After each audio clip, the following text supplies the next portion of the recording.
Hi there. Now that House of the Dragon Season 2 is done with its full week of filming in Caceres, Spain, I'm making this update catch-all video on all of the major behind-the-scenes crew positions for Season 2 that we can confirm. Some have changed, some are returning, some we don't know about yet. Starting with mostly the directors, but a couple of other behind-the-scenes positions. So, start with Claire Kilner gave an interview in Collider in which she confirmed that there are only 5 directors in Season 2. Well, only 5. There were 4 in Season 1, but they're the 5 that we already identified. We just didn't know maybe there'll be a 6th one, because it's an 8-episode season instead of 10. How are they breaking this up? Running theory is that, 3 directors might do 2 episodes each, and then 2 will do 1 apiece, but they could do something weird we don't know. We don't think we're going to have Season 1 was 3 directors did 3 episodes each, and then Geeta Patel just did episode 8 because it was really good. We don't think anyone's going to do 3 again. But I've talked about this in other videos during the Caceres filming. This narrows it down to Claire Kilner is coming back from Season 1. Geeta Patel is coming back from Season 1. Miguel Sapochnik is not coming back, but in his place will be Alan Taylor, veteran Game of Thrones director. He was there since Season 1, and he left to do movie stuff. He returned in Season 7. This is one of the people who knows where the bodies are buried, as the saying goes. He was there in Season 1 when they had no idea what they were doing behind the scenes, and they really lied to us. They said, no, everything is great, and just things that later came out in interview books that, no, this was chaos, particularly in the early seasons. And then, of course, in the later seasons when it got too big for their own good and all of that. One new piece of information, though, for Alan Taylor is they have confirmed he will be returning with his original cinematographer from Game of Thrones that worked on his episodes, P.J. Dillon. So it's nice to see when the cinematographer-director pairs are back like that. I'm interested in seeing Alan Taylor's stuff much as I was interested in Sapochnik's stuff. I didn't always agree that Sapochnik, wouldn't come out and speak out against Benioff and Weiss specifically, but I still wanted him to do a good job, and it's that whole thing of the first episode alone, the cinematography and direction, camera work was so much noticeably better than Game of Thrones, because Benioff and Weiss don't know the first thing about camera work, yet they micromanage these award-level directors and say, no, make a bunch of tight close-ups that are static shots that don't move. So just as we had the ability to compare, look how much better Sapochnik is on House of the Dragon without the shackles of Benioff and Weiss micromanaging him, I'm looking forward to seeing what Taylor can do, a side-by-side comparison of, even if I don't like the guy, that he can do a better job as a professional director than those guys. The other 2 out of 5 directors are Andrei Perec, who is a award-winning and won an Emmy for work on HBO's Succession. Need a job now that Succession is over. And the 5th director will be Lonnie Perister, who Greg Yaitanes isn't coming back. He was doing a project for Apple TV. But Lonnie Perister has collaborated with him on that show Banshee, so I think he's friends with him, he vouches for him, he's in there. We were able to figure out the filming schedule of a few of these, that in the same interview, Kilner said, I'm directing episodes 2 and 5. That's confirmed. And from spy photos, we can tell Blood and Cheese is in episode 2, and episode 5 is the aftermath of the Battle of Rook's Rest with the procession through King's Landing. Also, we know that Geeta Patel is directing episode 3, which is the funeral procession after Blood and Cheese, and there'll be food riots. We made a big video about there's food riots and stuff in there. A lot of stuff for Patel. Another thing, in an interview like yesterday, her cinematographer said that her and Patel are actually doing 2 episodes this year. I wondered if maybe Patel was the director who only did 1 episode in Season 1. Maybe she'll also do just 1 this year. No, Patel is doing 2, and Kilner is doing 2. Also, a random IMDb update told us that Perec will be directing episode 6. I have no idea as to its contents. My running theory is maybe like the people only doing 1 episode, like how Neil Marshall did 1 battle episode in Season 2 and Season 4. maybe like Perister or Taylor are in for just the Battle of Rook's Rest. That's like, I think episode 4 will be one of the ones that's the only episode that director did, that one for the whole season, because it's a big episode with a lot of action in it.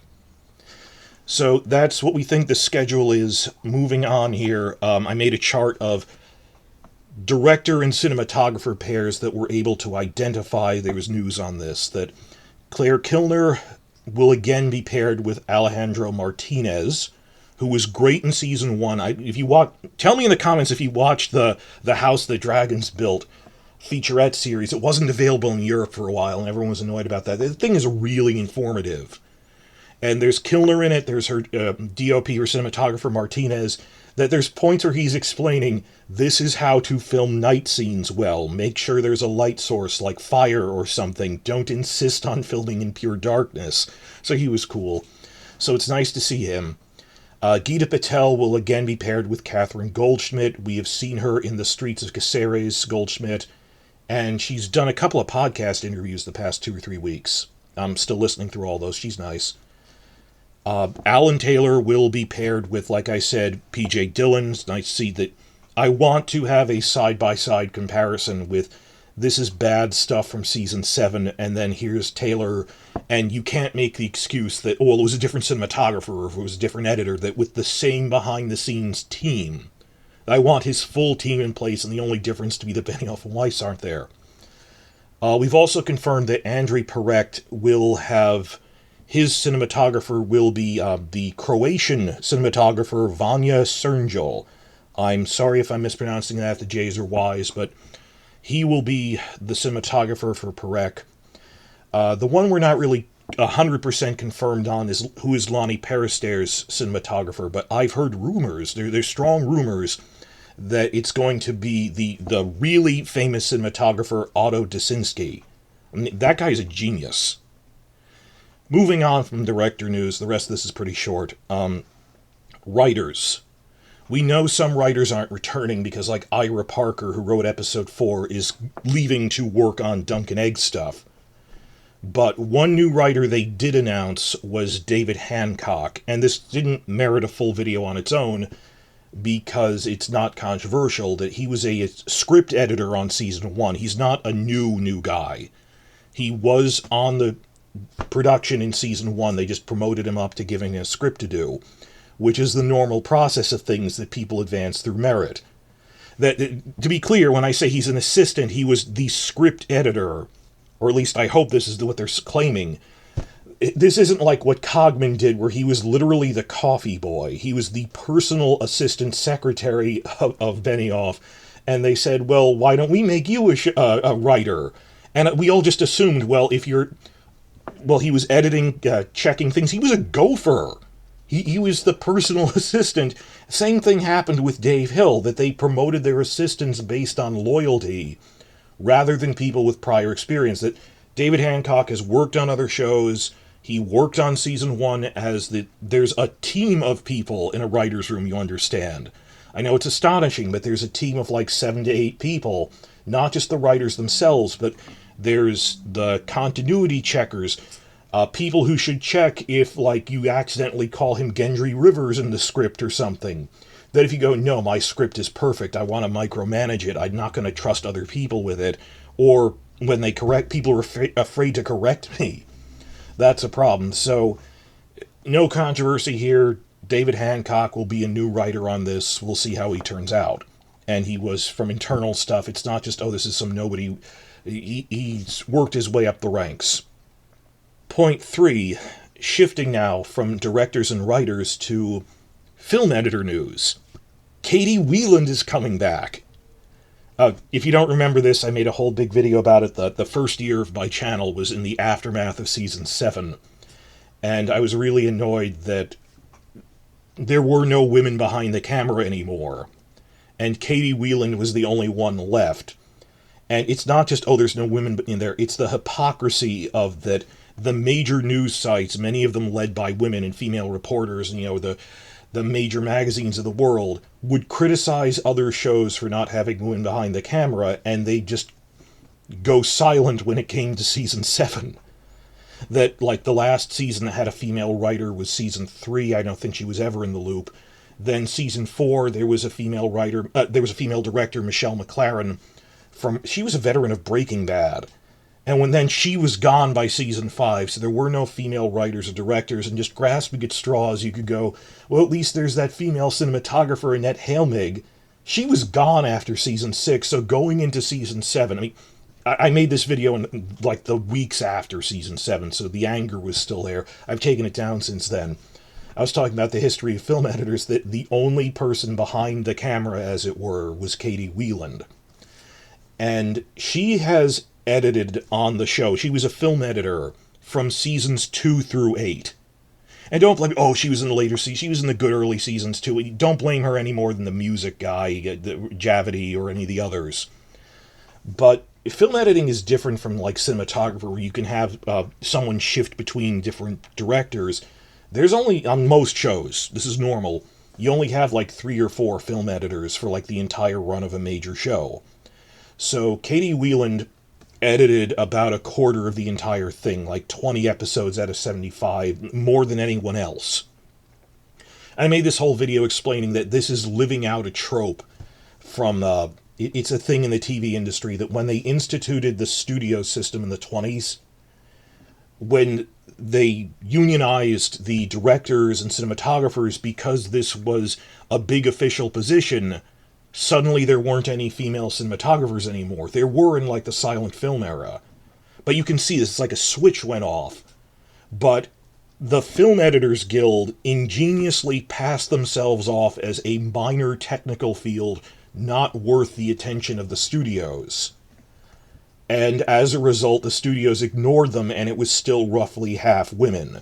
That's not like, oh, well, we're just hiring the talent. You can tell that the things billed as major positions, it was an old boys network, and they didn't want women in there, so it's just a thing for me that you've knocked us back to the 1930s in terms of women behind the camera on this, that you are living out a trope, that there's this ghetto of women can still be the film editor because it's not considered an artistic position even when it is.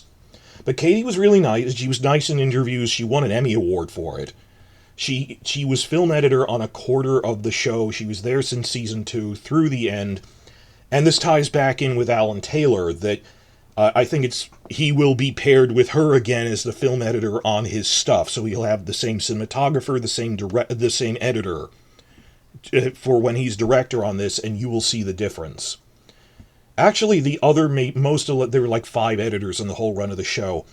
2 of the other ones were back for season 1. There was Tim Porter and Chris Hunter, because he was paired with Sapochnik. Sapochnik wanted him back. So, like, a lot of the behind-the-scenes crew did return. The only difference is that Benioff and Weiss are gone. This moves into point 4. Just a quick list of all these other people who returned. You still got Ramin Djawadi for music, Rolly Earlham, the stuntman, Camilla Napru, the horse wrangler. Let's not forget David J. Peterson, the linguist, who's done such fantastic work. And I think it's so amazing that Simon Brindle is coming back for season 2. And I remember seeing him, he's the armorer. He works with the props and costumers he forges metal armor. He's been in behind-the-scenes videos since Game of Thrones season 1 that I remember distinctly. So it's nice to see him back. The one big thing that I'm repeating this for is the prosthetic makeup department of all things. For point 4 here, other returning people. Barry and Sarah Gower for prosthetic makeup. A couple of weeks ago, a couple of the background artistic set crew positions, 3 of them won BAFTA awards for the makeup team, for visual effects, and for prosthetic makeup. There's regular non-prosthetic makeup and hair, and then there's the prosthetic makeup for, like, zombies and stuff. We don't have zombies in this show, but burn victims and things. Like, Damon's burns and stuff, you have prosthetics for that. The corpses for the crab feeder scene, you have prosthetics for that. And dummies as well, to make it look realistic. The one thing is, in all of the behind-the-scenes videos, I never saw his wife again, who was in the behind-the-scenes stuff for season 1. And if you don't remember this, tell me in the comments very specifically, do you remember the Last Watch documentary? that I sarcastically loaded up a highlight reel of the worst parts as the cover video for my channel. And they decided, let's follow a day in the life of like 3 to 4 major positions behind the scenes that we don't normally see, as a behind-the-scenes documentary on Season 8. And that was the worst idea because the writers and most of the directors will cover for Benioff are following the cast. These are people who actually have to deal with logistics they didn't consider. So there's Deborah Riley, the production designer, just gradually realizing they made up numbers for their schedule. It's pure nonsense. Like, how did they even get these numbers? Or the location manager. One of the other departments they decided to hang out with was follow the prosthetic makeup team for the full run of filming on Season 8. And they were reduced to tears by the end. I mean, the clips, I have it in my thing, check it out on the front of my channel, where they're going, we're working 7 days a week, 18 hours a day, we barely sleep, we feel like vampires, we're filming at night for 60 days, and Benioff and Weiss barely interacted with them, overworked them, the schedule was insane, and they barely used any of their stuff, all that stuff that barely appears on the show in the Long Night Battle because it's too dark to see her. They spent 7 months agonizing over the crypt whites. They're like mummy whites because they're in the crypts. And that turned into a joke when we saw it. Even, like Dinklage mocking, why are they hiding in the crypt where there's dead bodies? Like, when you actually pause and freeze frame it, those are like movie quality mummy props. They didn't short it just because it's on screen for a second. And the worst part is when you see Sarah Gower, they're a husband and wife team that run the makeup team, that there's this is a clip in the thing I have where she is reduced to tears just from the exhaustion and saying, I haven't seen my 5-year-old child in 2 months. I missed her Mother's Day. I missed her Easter parade at school and just all of that. And then they're with her child at the end.